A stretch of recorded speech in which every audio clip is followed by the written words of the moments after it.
and he sight of the goal man shoot. Perform this excellent finish, I do it like Kane or Lukaku. Or like Beckham. Pass the girls that tiki-taka, that's why they call us MSA. I'm on the block like winner, back road leger, fully paid on my inner. I fly past my head, top 10 of the motors, I wash like Sammy Khedira. And I can still kick balls like Drogba, young and I've made big wins like Gossa. Too far gone, can't catch me, Costa. I'm off, pace, Costa. 3 of the best, he's made them pay, and that completes a wonderful hat-trick. So the questions come, given the season that Man City are having in their forward line in particular, is KDB now in that conversation of top 3 Premier League midfielders? Does he break it up from what people renown it as Gerrard Lampard's goals? Does he break that up now? 120%. 100%. It's because he's not British, or sorry, he's not English. That's the only reason why people can't say and they this. spent their whole careers in the and the Prem. it doesn't matter. Look at what he's done. Agree. Yeah, I agree. I think as an all-round footballer, maybe the only one you could argue is as good as him, if not better, Steven Gerrard.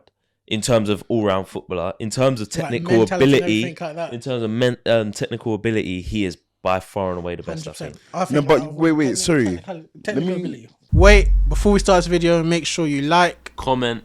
And subscribe. We would really appreciate it. 100%. Let me just say something, 100% with technical ability and stuff, but you talk about defensive ability, like De Bruyne isn't a dog defensively. He just doesn't need to do that. All-round ability, I'm saying good. all-round ability, the only one who can compete with him is Gerrard. Oh, mainly cool. because we saw more of that. Yeah, we with saw Gerrard more of it. Yeah. in a worse team. Yeah. But I feel like even as time goes on and De Bruyne gets deeper and deeper as his career progresses, you're gonna see a different style of De Bruyne that we probably A more people passive would. De Bruyne. I think it'll be a more Scholes type. Yeah, exactly. Like where I he'll think- control the tempo of the control game. I think De Bruyne is so good. All those midfielders that we've mentioned in that top 3, he can do every single one of that their they did for their roles jobs. as their good clubs. as any of them lot. As Lampard, that late run into the box with I Lampard. don't think he can do it as good as Lampard. I I don't don't know. think Okay, late running into the box, maybe not, but he can still get goals He'll like still Lampard. bang goals. Yeah, still bang Yeah, goals. 100%. His finishing's probably as good as Lampard. His finishing's probably the best out of them. Exactly. Yeah. His finishing's probably the best out of Good them finisher. lot. He's played in a false 9 position before. De Bruyne he's Nice. by far the best Premier far. League midfielder we've ever seen. I'm not even joking. I'm not saying by far. I think he. By far, man. Sorry, by far. I swear. He's so good, I though. think, do you know what's one thing with this debate? It's becoming more, we're seeing it more and more nowadays. It's becoming really hard to compare older players now for what we're seeing nowadays. It's not, man. It is. I feel Back like then, it yeah, is go on. because of nostalgia. It's mad. Like I Yeah. feel like subconsciously What, it plays nostalgia on your adds to mind. tax? Yeah, like you're like, no, he was sick. You can't compare him. Like even with the Neymar Ronaldinho debate, yeah. You can think Ronaldinho is better, but people will automatically start going to, Neymar's not even that good. He's shit. He plays in the French league. You'll automatically just disrespect that sort of player, like especially with older people. But now I do think that plays part of it. And The people thing talk is- about the teams and stuff, but Scholes' teams were winning Premier League titles. No, 100%. But if we're saying about Lampard's teams were winning Premier League The titles. only one's Gerrard. The only one was Yeah, Gerrard, he did but it, yeah. I mean, we still put mad respect on Gerrard's name, so you can't even buy that argument about, but look at the team he's playing, because these lot were winning Premier League titles. It's just based on I what don't we're think it's just looking at. teams. It's also Yeah. style of play and systems that also gets more out of some of these players. And Lampard's probably the only one that actually completely benefited from a system with that late run system. Like the style that Chelsea played, he benefited a lot from the late runs. Scholes as well. He Yeah, Scholes as well, sitting- On the same manager He for the whole played period for a of 10 time as as well well, when yeah. he broke through at United. He Yeah, was more of a exactly. He 10, was more of an attacking scoring player at goals. his time. Like you got to remember, he still scored 100 Premier League goals. Yeah, literally. Yeah, he did, to be fair, though, but he started sitting deeper a lot earlier in his career. Yeah, though. all 3 of them have got over 100 Premier League goals. It's mad. insane that these are. How many is De strikers Bruyne and- on? I know De Bruyne ain't played his whole career in the Prem, but he's probably on about 70, maybe 60s, 70s. And he's already But the broken assist rate that yeah, he's going assist at, man, rate is is unbelievable. Was it Especially Gerrard's now one in with, less than- especially now With Haaland now as well, and he's not really. I mean, he had De Bruyne, but I mean Aguero. Sorry, De Bruyne had Aguero and stuff, but not to like the Haaland extent that we're seeing. But for me, I just feel like De Bruyne. I just look at him, the passes he can make. he could even control the tempo of the game himself. To be honest, if he wanted to play that role, he definitely could. I've seen it as well sometimes.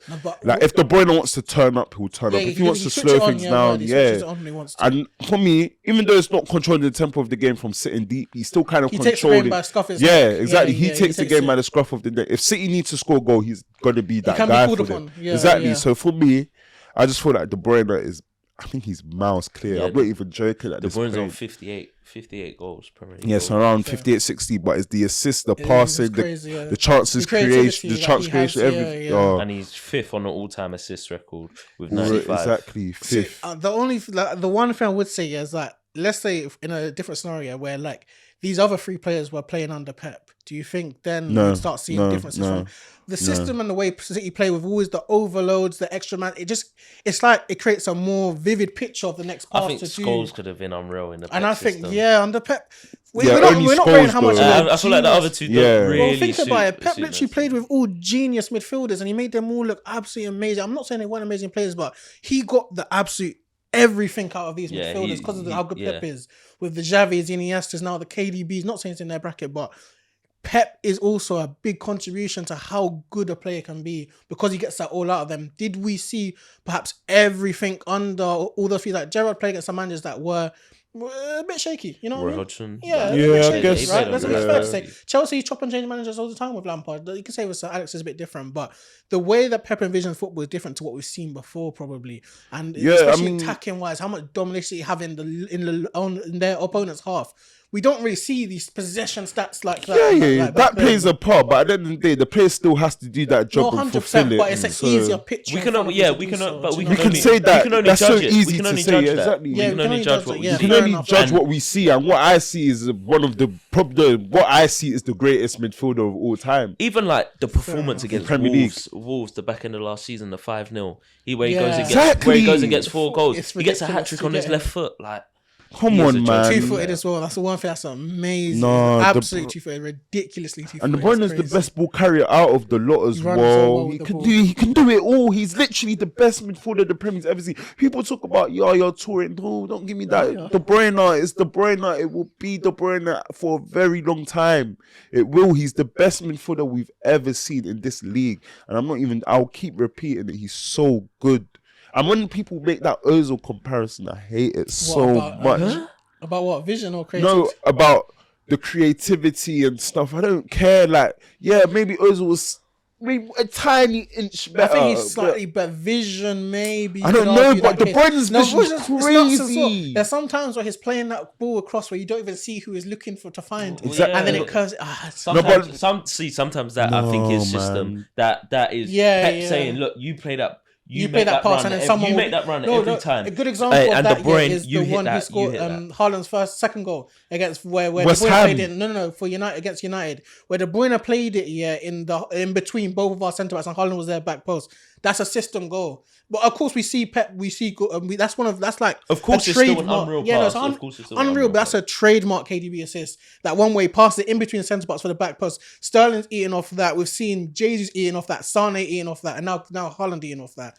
One he plays. You say it's a system goal, but you need the quality to deliver it. But we're talking about the best of the best in it. That's what I'm saying. Of course, like that is expected at that level. But he does it to unreal. But even then, I feel like I don't know. I feel like I'm that's one thing where the system does benefit him. I feel like I'm disrespecting Lampard. I'm not. I think Lampard's definitely up there. I mean the passing, as in I was about to say, Gerrard can definitely play that pass. What KDB can play. Not maybe KDB 9 times out of 10 plays that perfectly. Scholes, I'd say 8-9 times out of 10 plays that perfectly. Gerrard, not to the degree De Bruyne 7-8 times out of 10 plays that perfectly. No, I know, but the Scholes pass range is arguably better than De Bruyne. But De Bruyne has the pass range on top of the goals, on top of the assists, on top of everything else. Do you get what I mean? He's got the best attributes of each of them. Oh, he's the most complete. And it's not even, it's the level of completion that he has as well. He's not just an all-round. He's not like okay at each of them. He's very good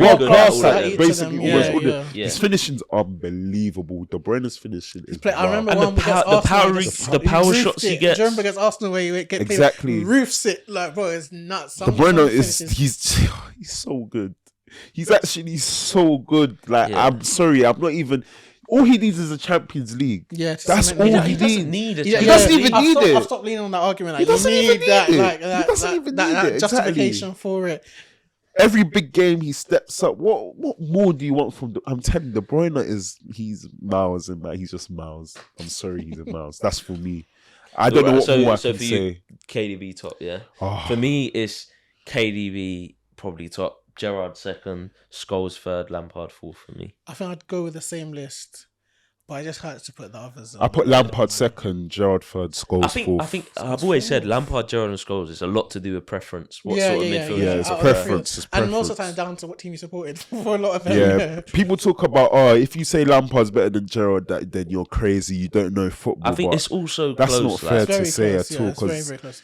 because I think Lampard was so unreal. Like his passing ability was also out of this world at times, as well as Do you the think goals his goal as well. scoring rate like took away from what people see him as? Yeah, like, That's what especially I'm now, saying. especially Thank now, you. how yeah, good especially Michael now. Because goal Lampard scoring was very deep as people well only towards the talk end about of his people only career. really talk about his late runs into the box. That's all Listen, people are crediting. you for see Lampard. that game, against Bayern Munich in the Champions League final. I remember watching that because he was man of the match for me. I swear down, he was that good that game. That's towards the end of his career. Lampard, that game, even against Barcelona, wow, that pass to Ramirez. That's what I'm talking about. Even one pass to Drogba one time, he broke so many lines. I couldn't believe it. It was one of the best passes in Premier League history, bro. If you just type that pass to Lampard, to Drogba. That pass. Just say Lampard's pass to Drogba. That'll probably be the first link that comes up, bro, because the pass was unreal, bro. For me, Lampard is he's unbelievable, bro. I'm sorry. I think Lampard's second. People do take it away from him because he scored so many goals that he wasn't creative, like because he was at the end of it. When we judge the best players in the game, do we not always judge them off goals? So why does it have to be different now that it's a midfielder? Yeah, why is it any different? We judge Ronaldo and Messi as being the best ever players because of the amount of goals and consistency that they had. Lampard was consistently scoring goals from midfield. He also had that passing ability. So are we going to take it away from just because he's a midfielder scoring goals? That's not fair. We just went on about Dele Alli off scene about how good he was, but that's because he was scoring goals from midfield. Yeah. So why can't we do the same with Lampard? No, it's a very fair that's not what I'm trying to make. So for take me, away from him. Lampard's second, innit? That's the reason I always give Lampard Then second. But Gerrard and Scholes. I said Gerrard third. Scholes for me, like that United squad was just. But but even when it was falling apart, and like, he he come was out still- of retirement, I won't say won the that league with United squad and stuff, because that's not even a fair argument to make. And it's not even as stacked. I don't know. Nostalgia makes you think that we were just a stacked team back then. We actually weren't that stacked, man. In comparison to the rest of the league, though. I think in comparison to the league, though, fair enough. Yeah, do you get? But the league, innit? Yeah, no, I would say Scholes fourth, though, man. I just feel like I've seen more from these other players than I have with Scholes. Like sometimes I even go to argue that sometimes Sir Alex actually overperformed for where he got us in Europe, compared to some other these European sides that had actually world-class players, especially in Europe. like the AC Milan era. The AC. To be fair, though, he actually overperformed in Europe with our squad. No, you did. When you think about it, to be fair, you did. Yeah, I'm gonna slap that in the comments of the Wenger video. I just clocked that. I'm thinking about it now. Yeah, Premier League, you make the fair argument, but not really in Europe, though. Now thinking about it, the teams are. But Arsenal Hey, no, but listen now. That's fair enough. You're overperforming now, at least, innit? So it's what matters. Well, for me, just right. I predicted it. Fairs.